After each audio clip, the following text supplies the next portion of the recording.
Good afternoon, everyone. I'm Jamal Jones, Program Manager with the CIE, and welcome to another Conversations in Innovation. Today's session will be recorded. Before we begin, two brief program notes. We will hold a community meetup called Blend at CIE, bringing together businesses and the community to support new ideas.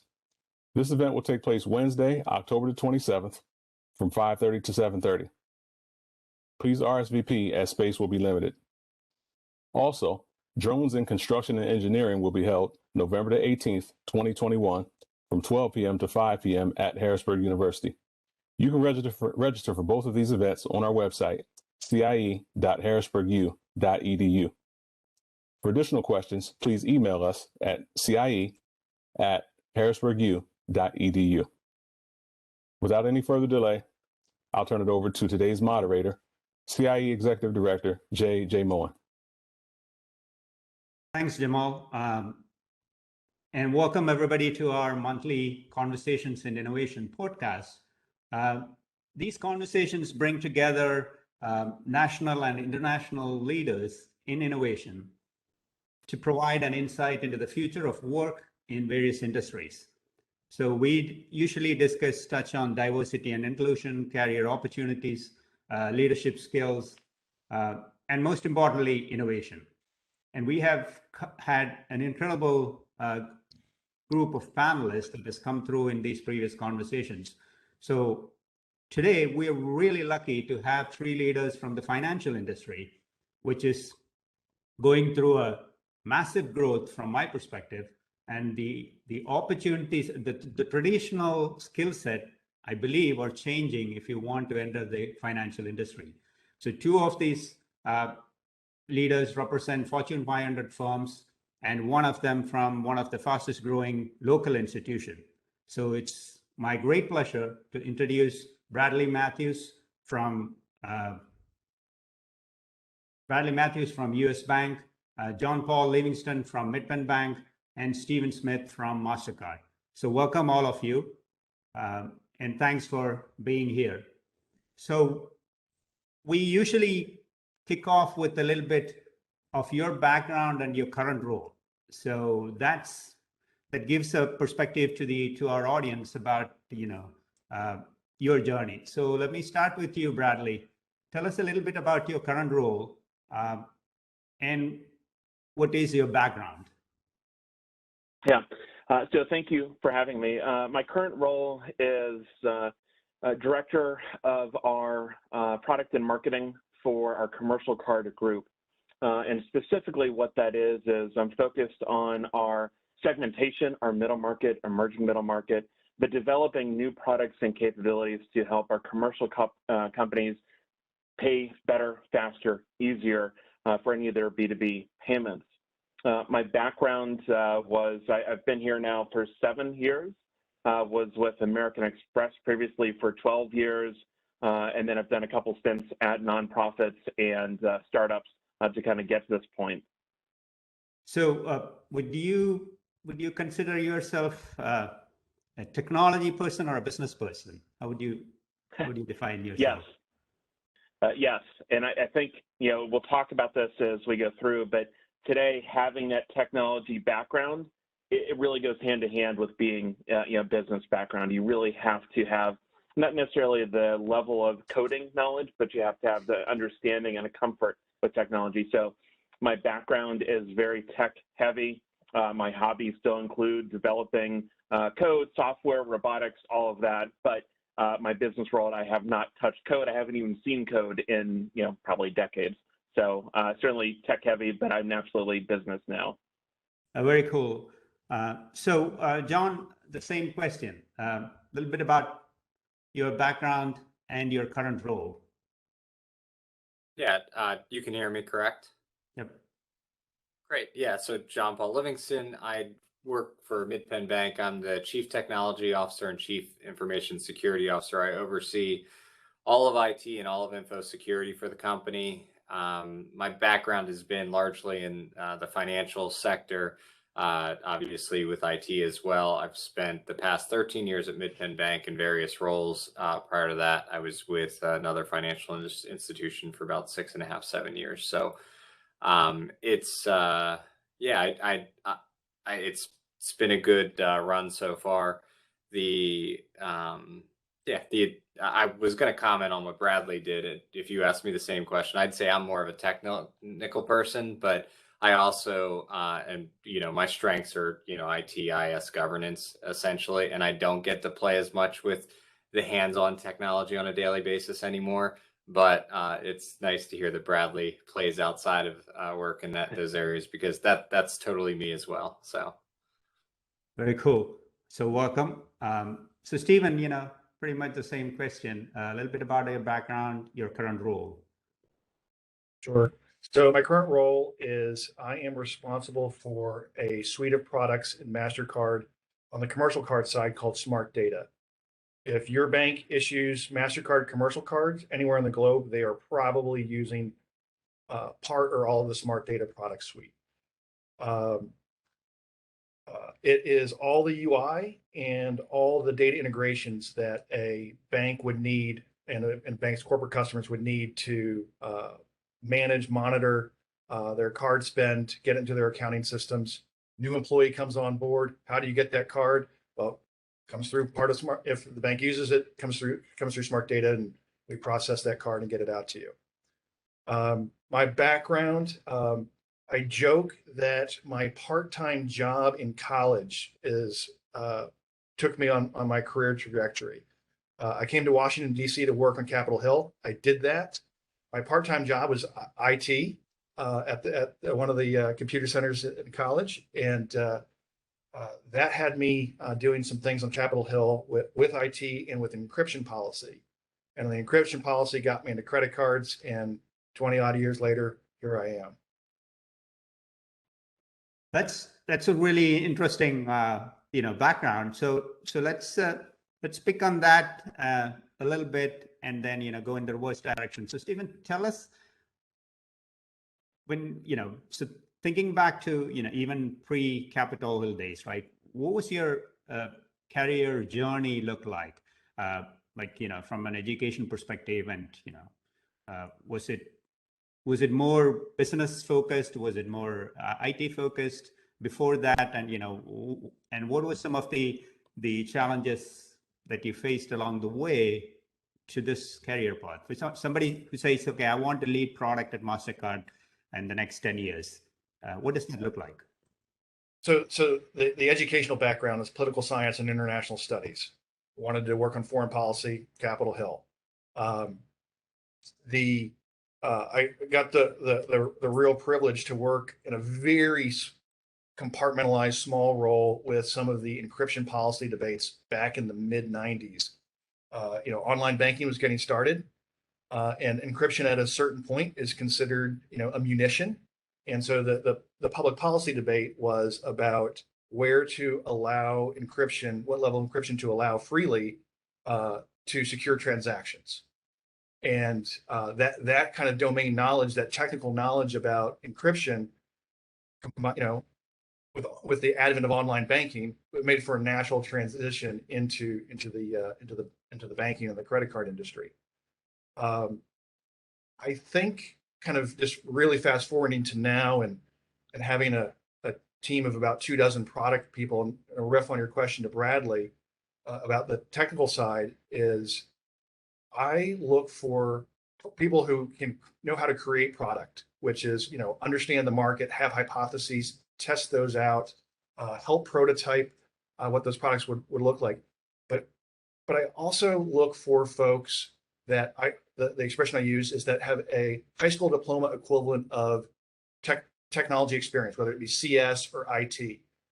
We product people have to pair with the engineering people closely.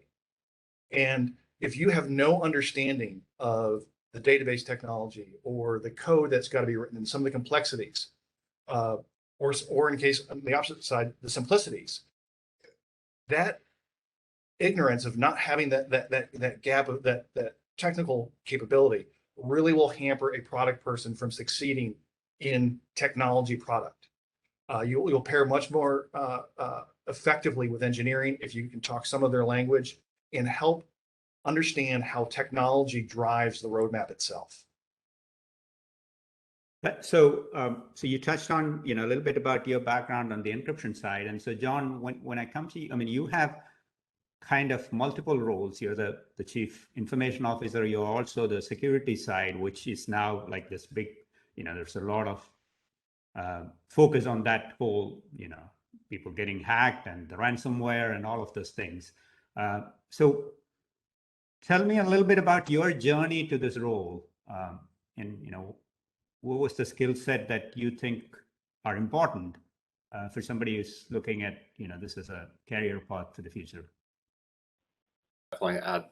I agree with a lot of Stephen's points there around, I'd call it being a well-rounded person. So to cover the beginning of my career after school was, I started in the financial sector as a teller and CSR, and I did lending and just a lot of different actual working in the business lines, which has definitely helped me a ton today in being able to effectively work and understand the needs throughout the organization and understand what we have to do on a daily basis to develop either systems or develop policy or whatever is the current problem that it works for the entire business. So my experience along those same lines is it's very diverse. I have done every role in the technology group personally.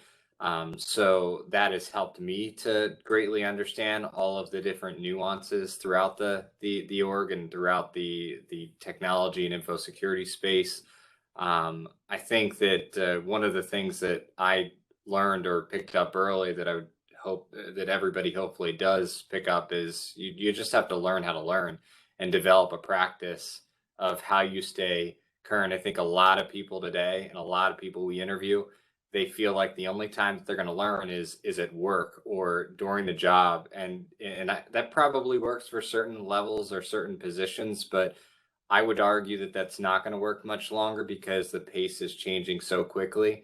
And I mean, I always give credit to my dad, who taught me an unbelievable work ethic, and it prepared me for what it probably takes to be successful in any role. And that is, it takes a ton of time, right? It takes a lot of grinding day to day, figuring out figure out how you have to learn on a daily basis. Everybody's different, but you got to develop the habits now or in the process, because they never stop. Like, just because you achieve a certain level, it's a constant process. And if you're not learning, you're ultimately failing behind, and somebody else, you won't be relevant in a very short period of time. And I think we all see it daily. So the long story is, those are my experiences building up to it. I think I figured out a way to stay learning. And yeah, so yeah, so that's a really, I mean, every time we have these conversations, there's some interesting, quotes or pieces. Like last time we had Marcus Colston, the NFL Super Bowl winner, as part of our panel. And he used a word called irrational confidence is what, he goes by. And like you were saying about learning to learn, because that's something, interesting, because I have two boys, and I always tell them about from the high schools to when you go to as a freshman to college. That's, for most people, that's the biggest gap, that if you don't know how to learn yourself or learn to learn, then suddenly, because in school you're kind of spoon fed, or at least there is more of somebody else. So it's a really interesting point. And following up on the product side, so Bradley, one of the things I spent some time in the Silicon Valley and trying to do a startup and all of that, and Stephen knows a little bit of those backgrounds. And the product management is, we used to believe that it's one of the most valuable skills, but that doesn't really exist, because didn't exist that much. A lot of people kind of have this confusion between project management and product management. And when you look at the Googles of the world or the Facebooks of the world, they understand that piece, right?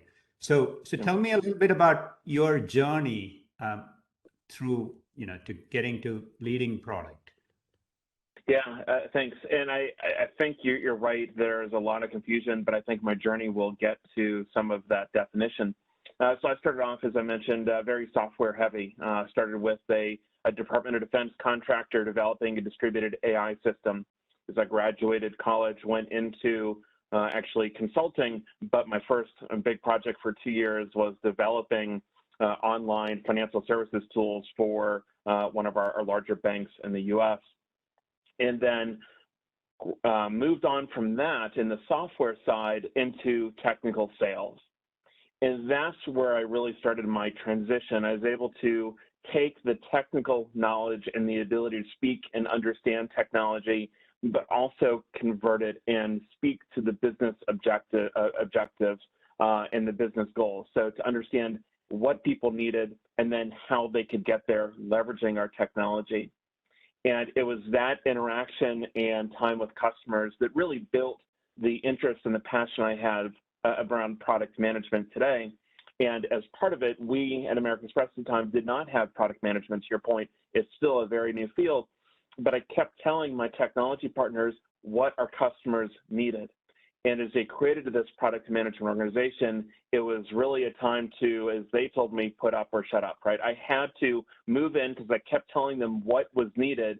So I had to move into this role and lay out that vision, that strategy, the roadmap of what our customers were saying, what they needed, why they needed it, and then deliver on that. So that was my journey into product management, and then continued that journey here at US Bank, adding on other client segmentation, the marketing side and all that. But really it comes down to that pivotal point of the customer interaction, understanding customer needs, and then being able to build solutions that address them. So let's switch slightly to the larger perspective of the companies behind you. So I'll, again, go back in the reverse order, starting with you, Bradley. So I read somewhere this quote that I think it was one of the CEOs of the larger banking, the Wall Street banks, which said, if you compare banks to companies like Google, it's evident that banks are still at the nascent stage of digital and data revolution. So given, but at the same time, I started my career with PricewaterhouseCoopers, and we had a lot of financial clients, and we always used to say that, those lot of money is spent by the financial industry into technology, but you live in like a compliance-driven world, right? So the innovation is always like, behind that, or So I, as a startup guy, I could never, that's always an interesting one for me because in the startup world, you're just free to innovate. So given all that, where do you see innovation within the larger industry and within your firm? And is compliance something that is a hurdle, or is that something you have learned to live with? Yeah, it's a very complicated question. So let me go back and just finish a little bit of my last answer that pivots to this one. Growing up, my father was a banker for his entire life, and I always knew I was never, ever going to be a banker. I was always going to do technology. I was always going to do robotics. And here I sit in financial services, banker for 20 years. But if you look at my LinkedIn profile, I claim to be the unbanker. I don't see myself as a banker. I don't think like a banker. If you ask me about traditional banking and deposits and assets, I have no idea. What I do is understand clients' challenges and problems, and I solve them. And so it's very different. So there is a compliance component that is critically important. And what I have found is, yes, in a banking world, you have to go through that process, but you can either see it as an obstacle that you wait till that final hurdle where everything is fully formed, take it to them, and honestly, they're going to reject it. You've missed something, you forgot something, whatever. Or you partner with them at the beginning, and that's where it's most effective. They know the potholes that you're going to run into, the speed bumps, everything. So if you work with them to understand what it is that you're trying to achieve, they can help guide you through it and help you navigate the right policies, the background, everything that you don't know, to be able to end up with solving the right customer problem, but doing it in a way that supports the bank's compliance, the regulatory needs that we have. So I really see it, if you do it in the right way, as an asset to helping you navigate through the process.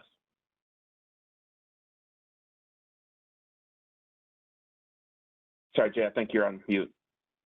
Sorry. So is there one innovation that that you look at either from technology perspective that you are excited about, that you feel like is going to have a big impact within your firm or the financial industry?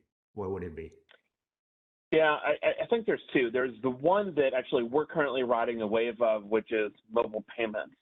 And the reason behind that is it is, to me, the end of traditional credit cards as we see it. And if we just replaced plastic with digital, it's really a waste. There is so much more we can do by leveraging that digital asset, gathering additional information, having additional information like geolocation or images or whatever it might be come in and append to the transaction to really enhance its capabilities, to offer new capabilities and services. So for us, kind of in that moment or very early on in that moment of what that can do for our customer base and really change the whole payments industry, I'd say the one that's coming up next, I know as we talked about this in the beginning, was cryptocurrency. For me, I'm excited about cryptocurrency. I'm much more excited about the underlying technology of blockchain.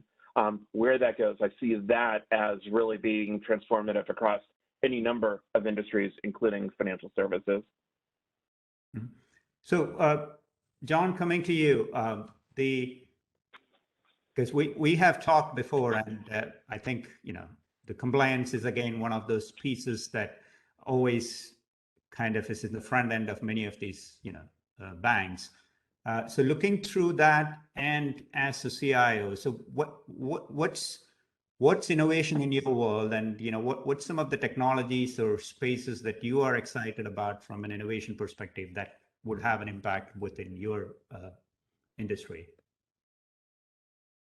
Yeah, so I guess from a top-down perspective, I think I'm most excited about what is available to all of us today. I think that it used to be that you needed teams of developers to deploy products, and you still do need that, but things today are there's containerization software and there's pre-built frameworks, and Bradley was talking about doing, I think, AI in the beginning. A lot of that stuff he probably had to build from scratch, and there weren't tons of libraries out there. Now today, we're looking at pre-built libraries for pretty much anything that you'd want to do that you can adapt to doing whatever the product or whatever the solution is you're trying to attack. It's just a matter of being aware that that's out there and being able to navigate that process with the right individuals. And obviously having the right framework on the inside to be able to interact with those types of tools. So I'm most excited about what's there today. I mean, if you go back 5-10 years, a lot of that stuff wasn't even available. Now you can go out to Microsoft Azure, AWS, and start to deploy on technologies in almost real time if you have the right key people that can walk through the process. So when I look forward, I'm very excited about the innovations, if not from a customer facing perspective, definitely from an internal efficiency perspective. And then hopefully you'll see some of that in customers' hands as we continue to move forward. We did pretty well with the government PPP loan program. And that was largely done because we used pre-built packages to deploy a system internally to be able to fast track the process throughout the bank. To make sure that not only we were success, but people didn't, hurt themselves in the process of trying to process all of those loans internally the old-fashioned manual way. So we innovated based on the need at that time, and I look forward to more of that. We were able to show our hand internally per se, and show that technology can actually play other roles in other areas. And then from I don't know that you asked me, but Bradley's comments on the regulators and all of those things, I agree with him completely. I also think the other important thing is being able to communicate with them, right? And I think Bradley was getting at that. Not many people can have the conversation with regulators that can get them on the same page, that they're understanding what you're talking about. A lot of people lose them in the weeds or circles, and they don't want to move forward because you can't get them on the same page or they can't understand. So I think that the more that they understand, and the more of us, the more executives that are working with regulators will start to understand those things. If you look back, we moved to, virtualization isn't anything new, right? But In 2012, we moved our bank to completely virtualized desktops within our own private cloud, and we've been doing that since. At the time, regulators were very uncomfortable with that process, and today it's becoming more normal. But I think in the financial industry, there's still a lot. There's a lot of catch up, and a lot of that pause is because regulators have not been able to understand that. And I don't know that I blame them. I blame us on not being able to portray that message properly in the process. So I'm excited about those types of innovations that will come as we start to, turn that table per se, that they're understanding and it's starting to click, and we can show them that we have core competencies in those areas, that we're going to handle the customer data the way that we should, right? And everything in a bank is just risk-based. So as long as we're all doing the right thing with risk assessments and making sure that we identify those ahead of time, it gives us some move forward ability. So those are some great points. So Stephen, coming to you, I mean, when me and anybody who has been in the startup world, when we are in the early stage of a company, you always wish at some point you could be a Mastercard or a Visa or an Apple, which has this massive footprint across, right? So given that you sit in that kind of a large organization, what's innovation for you? Is that different from, like a mid-size organization? Do you have more resources, and what are some of the technologies or spaces that you are excited about? So I think you've seen this. Innovation is going to mean different things to different people. I bet it's great that we got a CISO on this call. I bet if someone had a new KYC, know your customer algorithm solution, that would be very innovative and very valuable to a CISO. AML technology, anti-money laundering technology, could be very innovative there. We tend to think of innovation by what's flashy and shiny and what's in the headlines. Like, everyone wants to talk about crypto, right? But the amount of innovation in behind the scenes for the security officers is rampant. The amount of banks that are still going from on-prem data centers to cloud, that is massively changing their landscapes.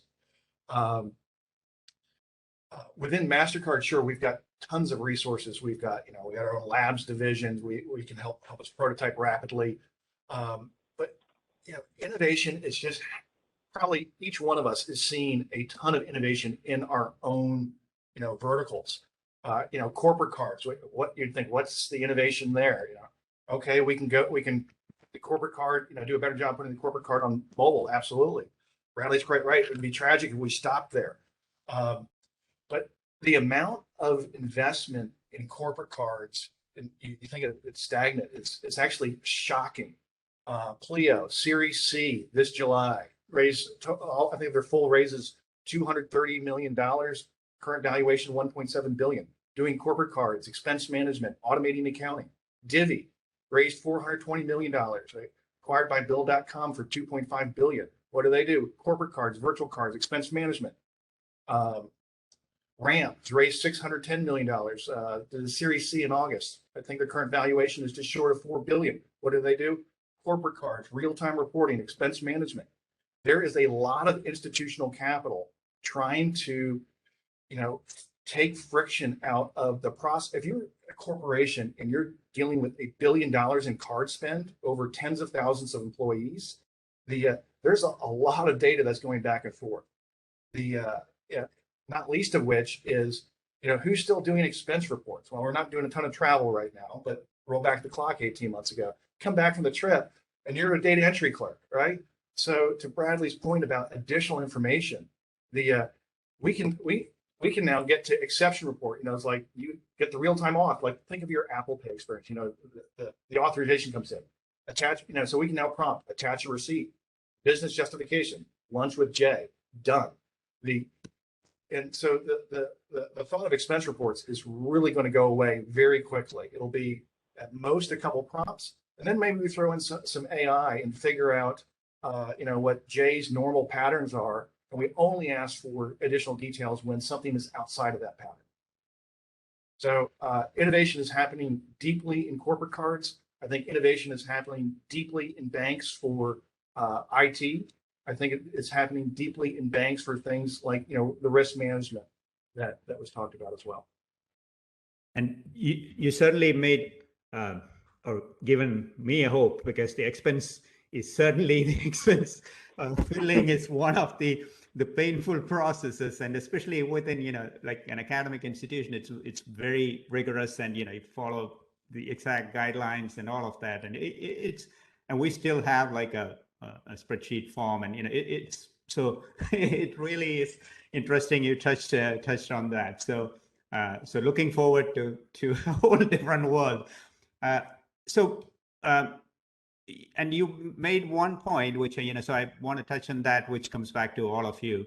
So now we are not traveling. So what does work look like? Because we recently ran a hackathon with the Hershey company sponsoring, and the whole theme was future of work, right?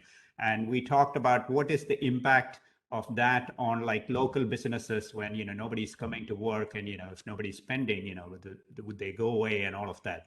So what does work look to you now, and is that something you are comfortable with, not being in an office if you're remote? And is there technologies that you are seeing that's enabling it, and is the future going to be pretty much like this from your perspective, Stephen? So I think this just kind of opened the eyes a little bit more to what we were already doing. Most of my team, I'm in just outside of DC. The minority of my team is in the Arlington office. The majority of my team is in our St. Louis office. And I have colleagues, Mastercard, we follow the sun. I've got colleagues in Asia Pac, I've got colleagues in Pune, I've got colleagues in Dublin. And so this is just more of that. And it, the downsides, so we've all adapted, we've all made it work, right? But the downsides, I think, come down to the value of hallway talk. Management by walking. I'm borrowing someone else's expression. I don't know who to give credit to that line to, but we've started coming back to the office a few times a month. I'm in the office today, and it's just mind blowing how many ad hoc conversations you have in a week in an office that you would not have had. And like, you quickly bring like, oh, I'm talking to you about something. It's like, oh, Bradley was talking about me. This, hey, Bradley, come over here. And that immediate kind of spontaneous conversations. That's lacking. And the only other thing that's different is the lack of like my going to the Dublin office or the St. Louis office. But it's just more of the same. And I'm just very keen to find. I think there's a mix coming, that it's going to be more of a hybrid model where we still get the value of those hallway chats, but we also get the value of, it's 8 a.m. and my commute is 30 seconds, and it's 7 p.m. and my commute is 30 seconds. So I'm getting a couple extra hours out of the day by not driving and dealing with DC traffic. So one question, I think I asked that, and it popped up in the audience question also. So is there a new technology you're seeing that enables remote work, or in a better way? We're big into Teams. That's really helpful. I am hoping that Teams or technology like that is a path to get away from email. Everyone, email is the worst way to communicate. It's asynchronous, no tone. It's passive. It's so easy to get off the fold. I tell my folks all the time, meet when you can. If you can't, do this video, you can't do that, pick up the phone and then do text messaging like Teams. And then as a last resort, use email. And we almost always get it backwards, and we start with email. So I hope technology like Teams gets us to a more synchronous, more conversational whether remote or over distant communications.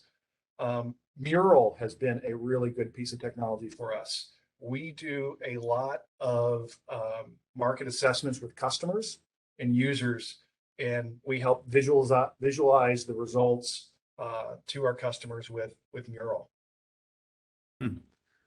So, John, kind of the similar question, right? What does work looks like right now? Is that kind of the future from your perspective in your world? And what are some of the technologies that's enabling, or like Stephen said, is like email? People have been complaining about email for a long time, but and it just even Bradley and I, we're on a board together, a nonprofit, and even that, like for me, sometimes it's like 3-4 different accounts, and you completely lose track, and it's too late. So I hear what you're saying, and hopefully there's a solution of it. But John, the question is, so all of this, I guess. Yeah. So work today is most of our team is at home if they can be. However, I 100% agree with Stephen that in person really loses a lot. And I think that if you're starting your career, if your goal is to work from home, you're going to have trouble progressing and gaining experience and getting one-on-one time with whoever it is, because everybody's busy, and you're either going to feel like you're pushing into somebody's schedule and you just might never schedule that time or that meeting, versus if you're in the office and you're walking around or whatever you're doing, you have the chance and the opportunity to gain some real experience, either in your category or maybe outside of your category, to get exposure from that. So I agree with Stephen that it's definitely a mixed mode in the future. There are some very nice things about not having to go into the office and just start your day right away, and there's efficiency with that. But I don't think that's sustainable. Some of my team actually was hired and always does work from home. You asked what products we use Teams as well. There's a lot of noise in what collab tool you use today. So we actually use WebEx Teams. We also have Microsoft Teams, and we're really not sure what the end solution is. We believe it's going to be Microsoft Teams for us as a company, because we use all of the Microsoft products. But there's some benefits to some of the other solutions out there as well. And I just wish they would all work together more seamlessly and stop fighting, right? So, and if you are working from home, or if somebody is, you need to find a way to stay in touch and connect. I again, sorry to keep echoing Stephen's points or other people's points, but I also often get asked how I get things done so quickly or efficiently or whatever you want to call it. And it's because I've always picked up the phone. It doesn't matter what the project is or what's happening. Sending an email is just like writing it off. Like, I'll wait to get back to them. And that to me, that tells me as like the manager or leader or whatever you want to call it, that it's potentially, in my eyes, laziness. So if something needs to get done, then you're going to find a way to get a hold of somebody. You're not going to wait for them to respond or get back to you. So I think that if you are working remotely, you need to find a way to stay in touch, stay connected. Don't just blast a long, book of an email, which drives me insane, because I don't know about you guys, but I'm not reading that book at the end of the day. There's not enough time to spend on it. And I'll if that's what I get and it seems like it's important, I'm picking up the phone and calling them and, asking them, what are you doing? So I don't know if that answers the question. No, but, it does. So it's really an interesting point, because the email, like we all know, is a challenge. But sometimes the other part also, like, so Bradley, coming to you with the same question, like, what's the future? Are you working remote now, and do you see that? But then you and I, at least, are, I've been on Slack on for work, and also Slack from a nonprofit perspective, where, so sometimes that overwhelms it, because people, what's the priority? What's important that you need to chat on Slack versus, that can be. So Bradley, coming to picking up on the same theme, I think this is really cool. I mean, this is where this podcast get interesting, is because, there's common themes, and, you kind of all touching on the similar point. So over to you. Yeah. So Yeah, I've actually been virtual for 22 years now. So this has been my office for about 20 years. Lots of heavy travel in between. The last year and a half has crushed me. My normal schedule was traveling almost weekly, and I've now traveled in the last year and a half twice. So it is a huge change. And Stephen was talking about the hallway conversations, and that's something that I found years ago when I was first managing a virtual team, is that water cooler time.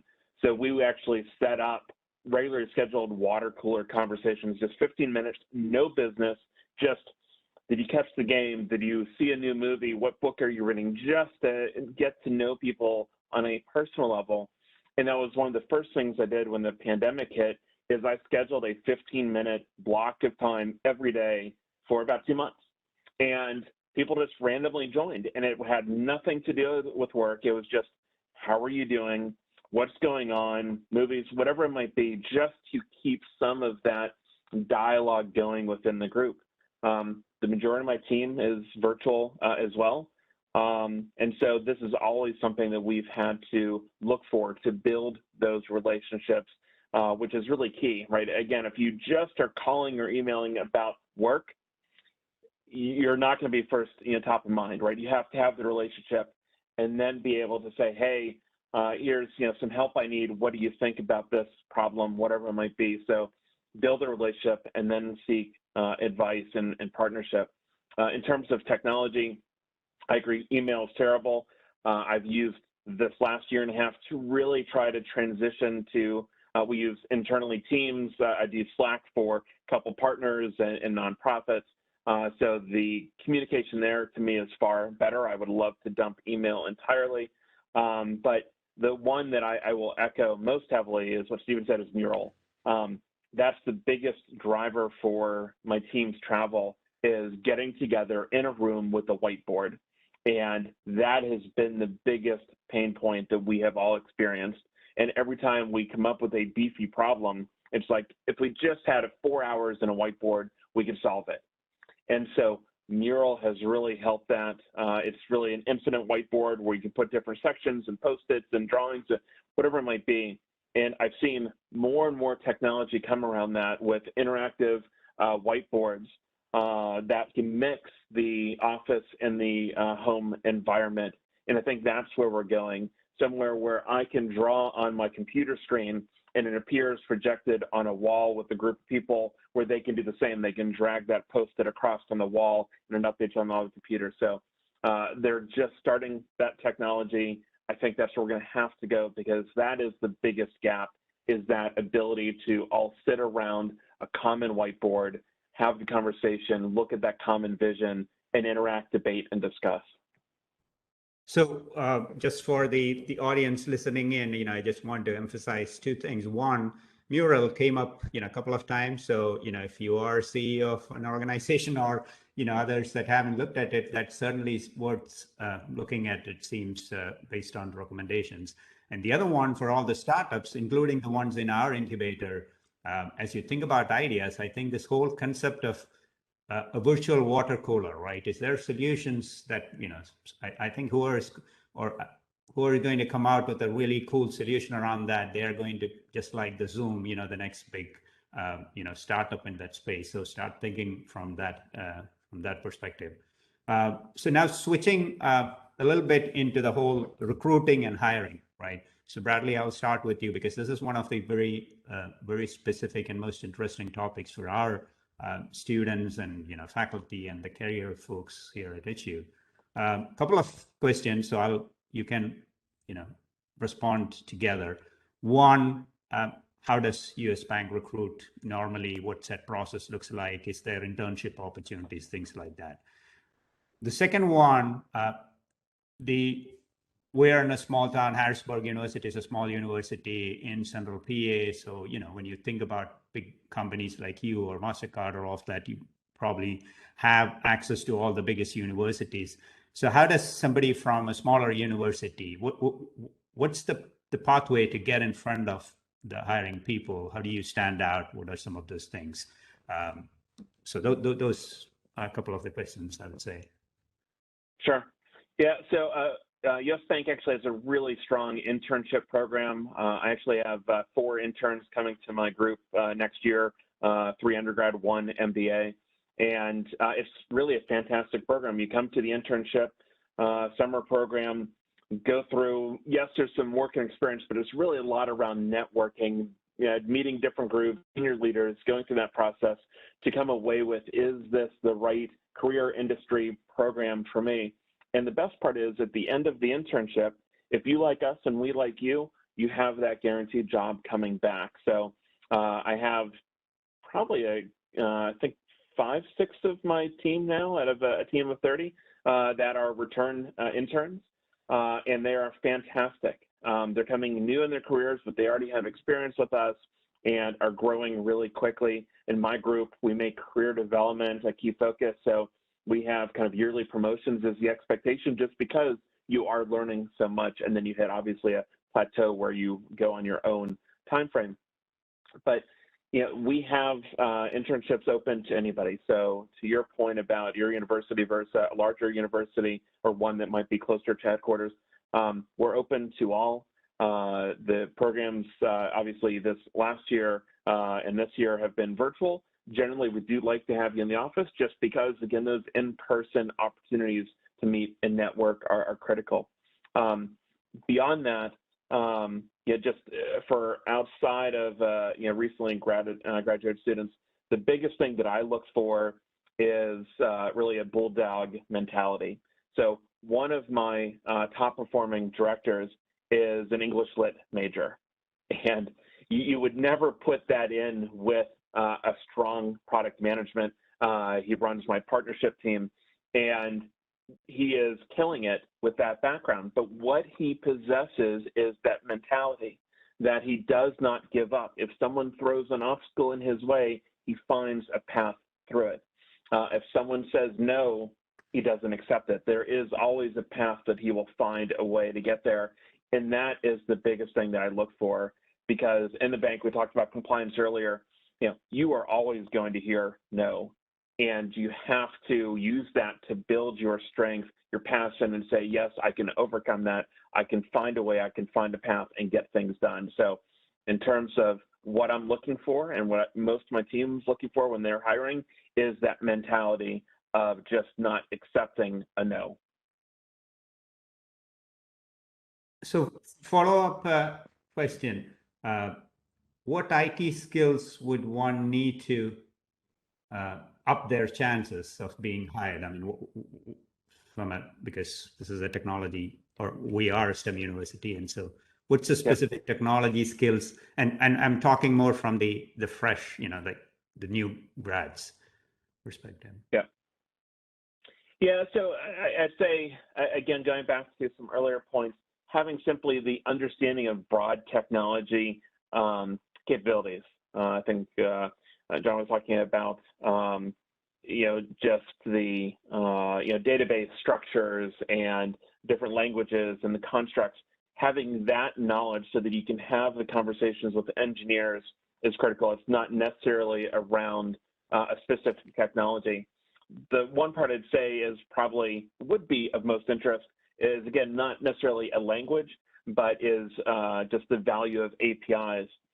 We did a hackathon just about a month ago, and we had a grad student from the University of Texas, Austin, come in, no development background, but she had a problem that she could solve, and it was the distribution of research funds from the university down to research students.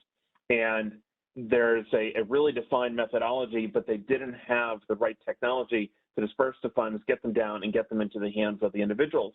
And she used a no-code solution, and over a span of about 12 hours, put together through APIs and the no-code solution, a process that distributed and dispersed those funds out. So she won. We're still continuing that, but knowing how APIs work, being able to take advantage of them regardless of the language, that's the key thing, because the frameworks are out there to do amazing capabilities, and to string them all together to leverage a little bit of AI here, a little bit of compliance here and payments here, and weave them all together is where new products, opportunities, and innovation is going to come from, regardless of your language du jour. Thank you.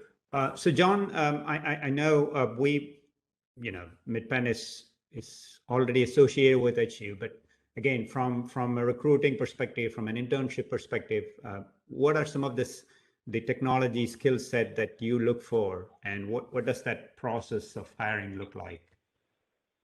Yeah, so we do internships, and so obviously we post positions. Given that we're kind of in the backyard of you guys, everybody just check our website out, see what's available. I've actually had a lot of people reach out directly on LinkedIn just to introduce themselves, based on some board memberships that I'm a part of, and those have kind of been fruitful in the process. So don't be scared to reach out to somebody, introduce yourself, even if it's LinkedIn. You may be judged as spam, but it's worth a shot.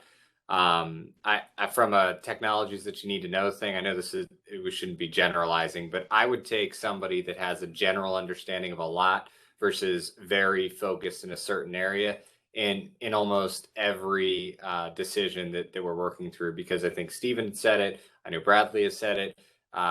It's a lot easier to help somebody understand a given process or a given problem if they have more exposure to other areas. I assume Harrisburg University does this, but whatever your projects are that you're working on, I see a lot of times on one of the boards that I sit on where students will present a project and they'll be very isolated in each component that they're working on, and one won't know exactly how the other one did it or have any exposure to it. I would challenge anybody that's working through that process that they should spend more time understanding all of the different layers and all of the components, especially while you're going through the programs at whatever university you're a part of, because it'll be invaluable in the future. As Bradley referenced, the database structure is important. I can't explain enough, like containerization of different applications and APIs and libraries, like all of that stuff is available.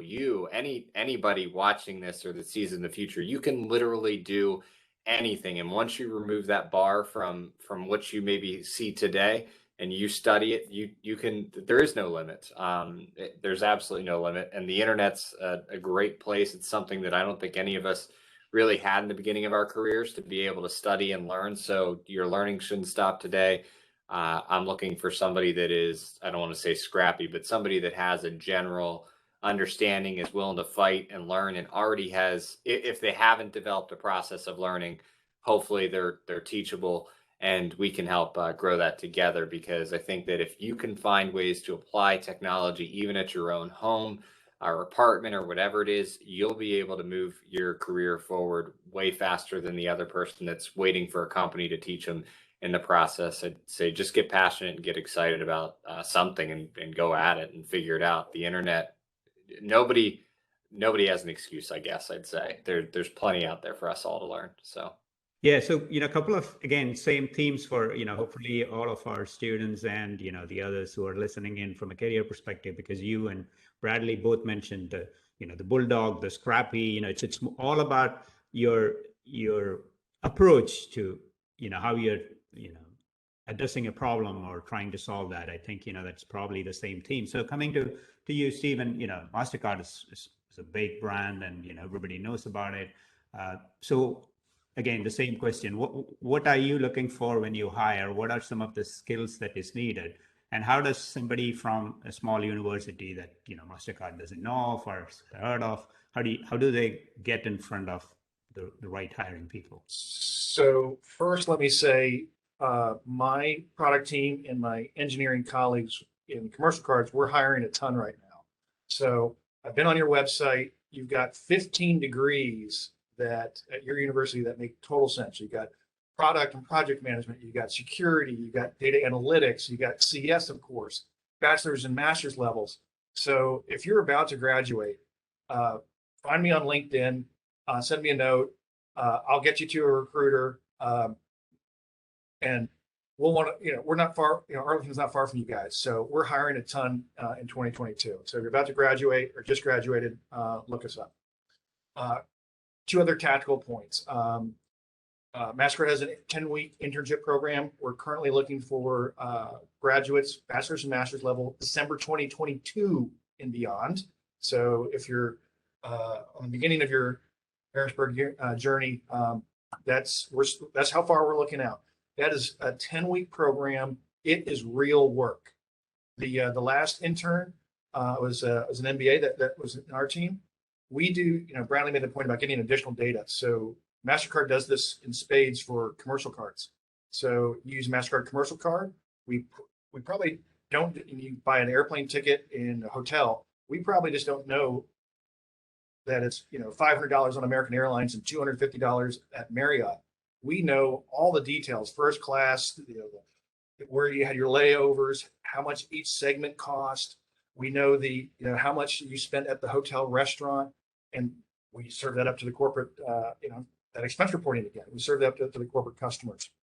So we had a MBA intern work on an algorithm to help us score new potential data, enhanced data feeds for our enhanced data algorithms. So it's real work.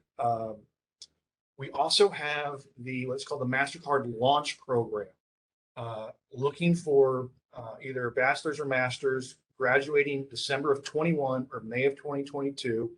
It's a real job, 18 months in that job. And then like Bradley said, if it works well for both parties, the expectation is you would have a permanent job after that. But it's 18 months, real job. They throw into it a professional development curriculum to go along with it. It's virtual today, historically, and I'm sure it's going to go back. Arlington, Boston, Manhattan, Purchase, New York, St. Louis, San Francisco, Toronto, and Vancouver. And then finally, we have what we call relaunch. If you have been a stay-at-home parent, or you took time off to care for an elderly parent, this is to get you back into the workforce. That's something you're looking to do. We have a specific thing called Mastercard Relaunch. Just Google it, you'll find it. Jay, to your question about what do I look for, I'll guess it to what my engineering colleagues, we're Java and Oracle in our shop. So those are the specific technologies. I think John and Bradley said it perfectly. The bulldog, the scrappiness. Just mind your elbows, right? The Mastercard is, if you Google our former CEO, Ajay Banga, in decency quotient, you'll probably see him speak about it. Mastercard does a very good job of finding a talent that also are just decent, good people. And I've been in organizations where it's great talent, but the elbows are out. People are, some percentage are jerks, and it just makes it miserable. So be the bulldog, but be nice about it. And that will serve you very well. Mastercard tries to project rather people's career paths 2 steps ahead. And the ones that I can, I'm a vice president, the ones that I can imagine that will be vice presidents in the future, the managers today, they're the ones that are the bulldogs that are nice. I think Bradley is spot on with the API knowledge. I can find product developers and product managers that know digital products, left, right, and center. But those that really know how to commercialize, evaluate and commercialize APIs, that's a much harder skill set that I don't see it nearly as much as I'd like to in the marketplace. Come back to I think John's quite right with having general understanding. So if it's you got some database knowledge and to avoid work with engineers to avoid Cartesian joins for efficiency of your reporting tool, great. If you know that the product offerings, the technology offerings of AWS, like if you came to me and said, hey, what can we use Glacier for? Like we could have a fantastic conversation about product just on Glacier. It's technology, but technology does drive product. So I just echo what Bradley and John said. Thank you, Stephen. So this is, we have, other questions popping up, and I had a lot of questions, but, as it always, we're out of time. So first, I wanted to thank each of you individually. I mean, this has been really helpful, and, I'm sure there will be a lot of follow-up questions, and, your willingness to share about your hiring process and the technologies, that's going to be incredibly valuable to our students. So, thank you, Stephen. Thank you, Bradley. Thank you, John, really for being on the panel. So 30 seconds or less, we're on time, but I just want to give you all like a, last word on general advice on leadership or, anything that you want to do. So, we'll start with Stephen, and then just wrap up. On leadership,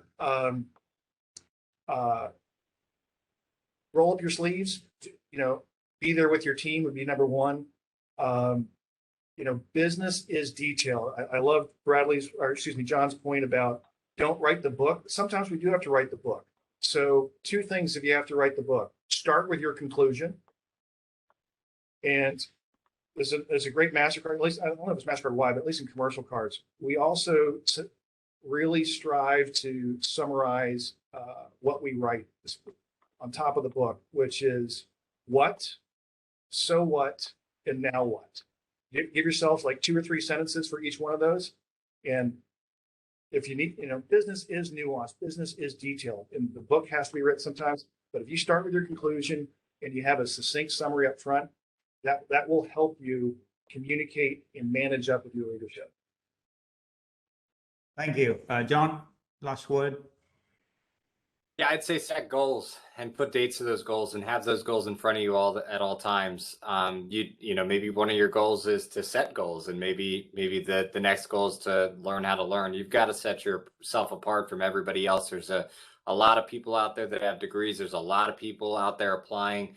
You've got to find a way to make yourself stand out from anybody else. And I'd set goals on figuring out how you can up your game in the process. Learning doesn't stop when you graduate. Learning is just beginning at that point. Your school and Harrisburg University their job was to teach you how to learn and give you some base skill sets. So take it from there, and now the job is yours to figure out. So that's what I got. Great point. Thank you. Bradley? Thanks. So my biggest is that no matter what you're doing, you're always selling. So the biggest lesson I learned when I was in sales engineering is to always think of the so what. Think of the audience you're speaking to, understand what is the impact it has, and as you're presenting to them, think about what that so what is. Why do they care? Why is it important to them? And that goes for just your conversations now. It goes through the interviews to answer the so what, and it goes to your meetings. Understand what that person that you're selling to is passionate about, what they are concerned about, and address their so what, and you'll be able to move forward with them to overcome their concerns, objectives, and to win them over to your side. Thanks to again all three of you, and we hope to have all of you back maybe a future session to do a little more deeper dive, because I'm seeing on the chat there are questions that is still being piling up. So either I know we all hate email, but maybe I might send some of those questions via email. So thanks again. Thank you, Jay. Thank you, Jack. Thanks, Jack.